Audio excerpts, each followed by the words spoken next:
Today we interview Joani Moberg, who has built an amazing family law firm in Minnesota. She took her years of experience at a large law firm and brought those to her own firm that she and her partner now lead and are growing each year. Make sure to check out her story. My name is Tyler Dolph, CEO of Rocket Clicks, a hyper-focused digital marketing agency that specializes exclusively with family law attorneys. We today have the pleasure of interviewing Joani Moberg of Henschel Moberg, a large family law firm in Minnesota. Joani tells us about her experience at big law firms and how she leveraged that experience to create a firm that she can truly be proud of, leveraging an amazing culture and an opportunity to grow the lawyers on her team. I really hope you enjoy it. Joani, thanks again so much for being here. Really excited to hear your story today and share it with all of our listeners. Do me a favor and introduce yourself to our audience and tell us a little bit about your firm. Sure. So my name is Joani Moberg. I practice family law exclusively. I think I've been practicing now for 25 years. I think I'm hitting my 25th anniversary this summer. Congrats. That sounds right. Thanks. And my partner, Ben Henschel, and I started our law firm, Henschel Moberg, 15 years ago. We're hitting our anniversary. I think we'll hit our anniversary at the end of this year. So 15 years in small firm practice with my partner, Ben. That is incredible. What were you doing before you guys started that practice? Give us a little origin story.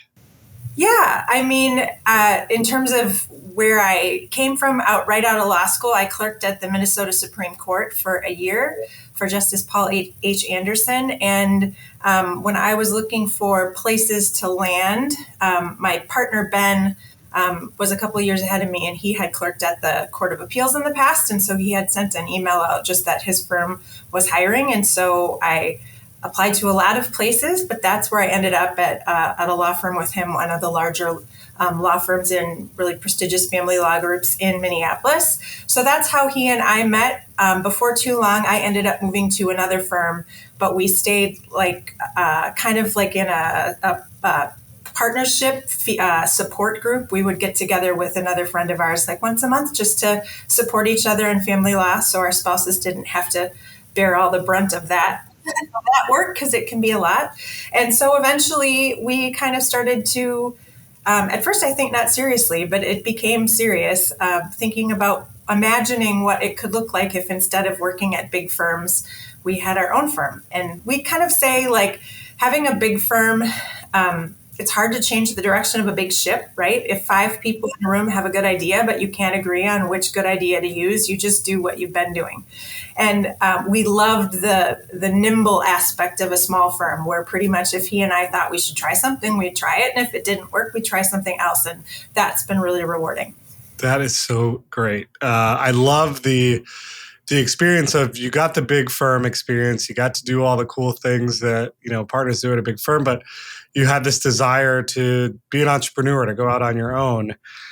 Oftentimes when we hear law firm owners and entrepreneurs take that leap, there's kind of this waterfall of key learnings that happen. Like, oh God, I'm now running a business and I now have to make payroll and buy office supplies and rent a office space. Did you have that same sort of experience? I mean, certainly those are things you have to deal with, right? It's crazy. All of the, laying in bed at night, just that stressful thing of, I have to remember that. And, it's stressful. No ifs, ands, or buts about it. I probably have revisionist history and not remembering quite how stressful it was. But I think we founded our firm on really wanting to be practicing family law at the highest level of excellence. And our goal was to surround ourselves with professionals who felt the same way and to have a really enjoyable family practice. What family law attorneys do is really difficult, right? Toxic stress, even at its best. And so adding anything dysfunctional in your workplace just felt like unnecessary. And I can honestly say in 15 years, I'm not always excited about everything I have going on in my cases, but every time I walk through the door at our firm, I'm happy to be there. I love the people that I work with. So part of it was building your team. I think it's hard to be a really good lawyer if you're also trying to be a really good bunch of other things that you didn't go to law school for. So we really had a team from the very beginning. We had, when it was at the start, it was just me and Ben and an office manager, but that did mean that we had someone who was doing a lot of the little things so that we didn't have to do it. But we had an accountant team that we set up. So we had someone doing our payroll, doing financials for us every month, which is really important because one really top area for ethics trouble with family law attorneys and attorneys in general is trust account balancing issues. So we have a couple layers of checks and balances every month. So if something hasn't gone right, we can catch it and correct it. We had someone that designed a tech plan for us. So we had a great cloud storage process for our documents, a great cloud-based time management system. We had a corporate attorney who drew up our paperwork, and I think part of the keeping things good with partners is making sure everyone's on the same page about how are expenses shared, how is money shared. So we had those conversations up front, right? And it's not subjective, it's really formulaic and objective. So we've never had we really don't have a lot of room for disputes over what's fair and what's not fair because we decided on the formula. So, we had a friend who did our colors for us in our office. We had a professional who helped us find furniture. We just really, it was worth having a team so that we didn't have to do all of those things and risk not doing them right or doing them well and risk having that distract from the really important work that we do as lawyers. Amazing. And kind of the first time I've heard you were very prepared coming into this kind of new opportunity and new partnership. I think sometimes an attorney will be finishing up law school and they'll go right out on their own and get and build their own firm, and there's so much that they have to learn about running a business as well as being a great attorney. And it's cool to hear how thoughtful you were on the front end of saying, okay, well, here's all the things we're going to need. Let's get those in place. Sometimes people don't have the money or the means to do that, but the fact that you were able to, I'm sure, allowed you to be successful very quickly in your new venture. Yeah, we both had books of business that we still planned, like the other pieces, like planning personally. Like my husband was on the same page. My partner's wife was supporting him. It would be really challenging to do this if your family wasn't ready to support you with it. I had a personal financial advisor, so we made sure we had disability insurance, good life insurance. We made sure, we paid off my car in preparation for this, just so that if there were a couple lean months, our fixed living expenses were as low as we could make them. So we were fortunate that way. I have a lot of sympathy for people who either feel like they have to or choose to do the challenge of going right into, solo practice, because mentoring and peer support is so important in getting good at what you do. So I'm really grateful that I had 10 years of large firm work with really good lawyers. And I think that informed the whole approach I just described, right? We knew how a big firm worked, and we felt like we were ready to take all of the really good aspects of what works in a big firm and apply that to a small firm setting so we could have the advantages of a big firm approach with the advantages of a small firm culture. I love that. Talk to us a little bit more about the culture that you intentionally wanted to create. Being now owning a firm and also having to be a great attorney, you have the responsibility of being a leader and setting the course and the vision and the culture for the rest of your teammates. How did you guys think about that, and what have you done to build a great culture at your firm? That was just critical to us. And I was reflecting in this and thinking about our conversation today. We probably, in the early days, we would spend more than half of our interviews with potential employees talking to them about our firm culture. We just wanted them to understand how important it was that this is a place where everyone feels good. And I think everyone has an experience. Like one toxic coworker can blow up your whole thing. So we're very careful in not just getting people who have the excellence and the skills that we want, but that understand and are ready to fit into the kind of team that we've built. And I've talked to people who have been in toxic work environments, and they know how we run things. Like, what do we do when someone who works for us has a family member who's ill? What do we do when they have someone who suddenly dies, or they have, because life happens. And they think it's remarkable that we are compassionate and understanding. And I don't think that's remarkable. It's not hard for me to do. Being a nice human. Just being a good human being. But they're like, Joani, don't sell yourself short, because a lot of people aren't like that. So are you kicking people down the ladder, or are you pulling them up? Are you building people up, or are you pushing them down? Like it doesn't seem like rocket science, but I think, I've been going to CLEs lately on retention, and if you know how to do it, it doesn't seem that hard. If your firm has struggled with it, I think it's hard to teach. But just that human touch of, I was just listening to an episode of NPR, Minnesota Public Radio, that was talking about the psychology and strength of human connections and being seen and why that matters. And I just think that's really, it doesn't take a lot of time to be kind. It doesn't take a lot of time to see people. And that doesn't mean you can't be clear about what your expectations are and have high standards and talk about what happens if those standards aren't met. But just being kind and having people be seen, I think, is really important. My partner, Ben Henschel, and I, like, one rule we've had, we call it the no drama rule, and that's hard to enforce. Of course, we have drama every now and again, but I would never tolerate, nor would he, someone coming into my office and saying, I want to talk to you about a problem I have with Ben, or I want to talk to you about a problem I have with Joani.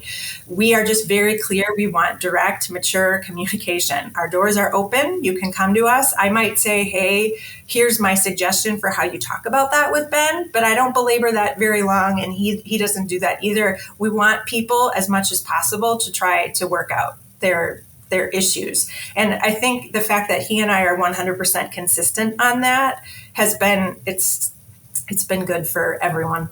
That's so great. And it's so important to being able to build a lasting, sustainable firm that hopefully will last beyond you, right? Yeah, I hope so. We took a very similar approach as we were building our firm. Now at over 100 people, like, the culture has to be intentional. The vision has to be super clear, and people have to decide if they want to get on that bus, and be a part of it. As you've thought about the future of your firm, how are you communicating that to your team members? And do you have like a management structure, an opportunity for them to continue to grow and develop? So that's our next growth opportunity. So Ben is 60 and I'm 50. We have grown our firm from, just 2 lawyers at the beginning to 11 lawyers now. There was 3 of us. Now we have a team of something like 19. So that's the question, is this firm going to carry on to the next generation, and what does that look like? We certainly, Ben and I are managing partners. There's other partners at the firm. And so we started having attorney retreats. We've done 2 of them now. So once a year in February, we rent an Airbnb and we just spend time together. Because firsthand from, like, it used to be, we had a little circular office, and there was me and there was Ben and there was like a paralegal in the middle and an office manager here. Like, we could all poke our heads out our doors and talk to each other. When the firm got bigger with people and physically bigger, like, I love everyone here.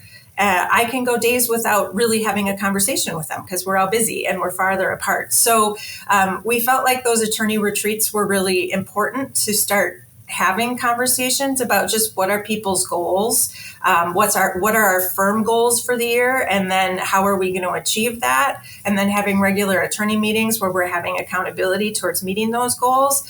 And then in the early days, when it was, when we were a little leaner, we also weren't really good about having annual reviews for all employees. Now that we have a full-time office manager, that's one of her jobs. Just scheduling those is a pain in the butt.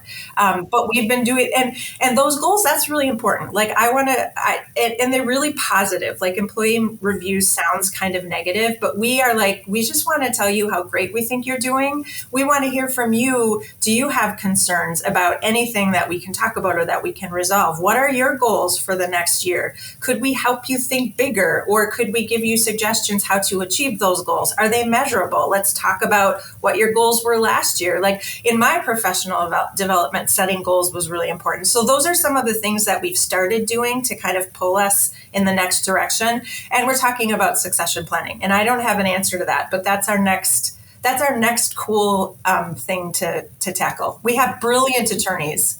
And so certainly there are people younger than me and Ben that can carry this firm forward. What that looks like, we're figuring that out. I love it. Yeah, it's going to be a big kind of task and objective, but it's important. And so it's good to hear that you're already thinking about that.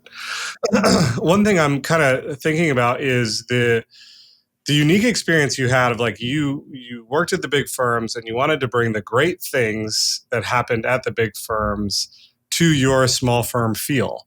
Can you talk a little bit, expand on that a little bit? Like what are some of those things that you were able to bring that differentiates you? Well, I mean, for example, the success of a firm counts on doing the work, billing the work, and collecting the work. We have just always been very, very insistent that our bills get out early in the month. And that sounds like a dumb, or maybe not dumb, but minor thing, except that it's really important. Like I've had some personal matters, and like on the 17th, 18th, 20th of the month, I'm like, did I miss a bill? And they're like, oh no, we just haven't gotten them out yet. And I'm like, if you don't get your bills out until your clients might be 2 months behind. And I've had cases with solo practitioners before, and they talk about bills. And I remember one said, well, I haven't really had time to do bills for several months. And I'm just like, what? Like, how can you run it? Like, you can't have money coming in if you don't send the bills out. So one small thing is that we're a lot like it was with our big firm. We have the same, just very rigid. We have very strict expectations about how quickly we get bills out. So they usually get out within the first couple of days of the month. So that's definitely a big firm mentality that we brought. Like, we don't mess around. You got to get paid. You got to have cash flow. A lot of solo practitioners, like, again, I get it. If you're doing that stuff yourself, it's not pleasant. And if you have a brief due, or, that's probably going to fall to the bottom. But I think it's that big firm structure of having the different supports, even though they're not in-house. Our accountants, we rely on to do really important work. And I mean, I think that structure is something that we brought to the small firm that's really helped like it run very efficiently.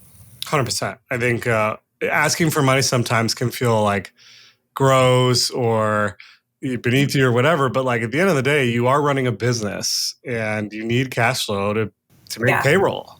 Well, and I think especially as a woman, like I've had great mentors who are like, get over this idea that women can't talk nicely about themselves, brag themselves up, that you have to be modest, and get over the fact that you can't ask and demand that you're paid for what you're worth. And so I mentor everyone on that. As a managing partner, on the 20th of every month, I take a look at most everyone's cases and say, here's where you're at with collection. And I'll say, this person hasn't paid in a while. They're getting out. They're not in the habit of paying, even though they don't have a balance. So here's the email that you should send them. And that's one way of mentoring people. Just the art of collection is critical in any practice, but as a small firm, it's really important. It has to happen. Mm-hmm. Love it. And doing it in a way, family law attorneys get a lot of ethics complaints. Knock on wood, in 25 years, I've never had one, because I'm firm with my clients, but I asked someone to pay the other day in a way where she said, thank you. Like, I threatened to send it to collection. I said, look, I don't want to do this. I've really enjoyed working with you, but you've been ignoring my emails. I hope everything is okay.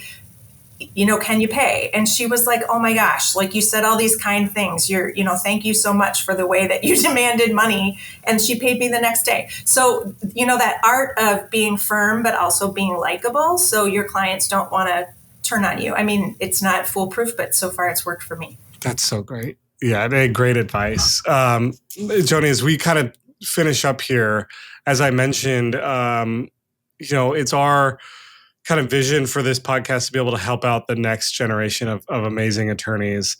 What advice would you have to them as it relates to like graduating law school? I think being a clerk is something that we hear very consistently, like getting some real world experience before you have to go out into the real world.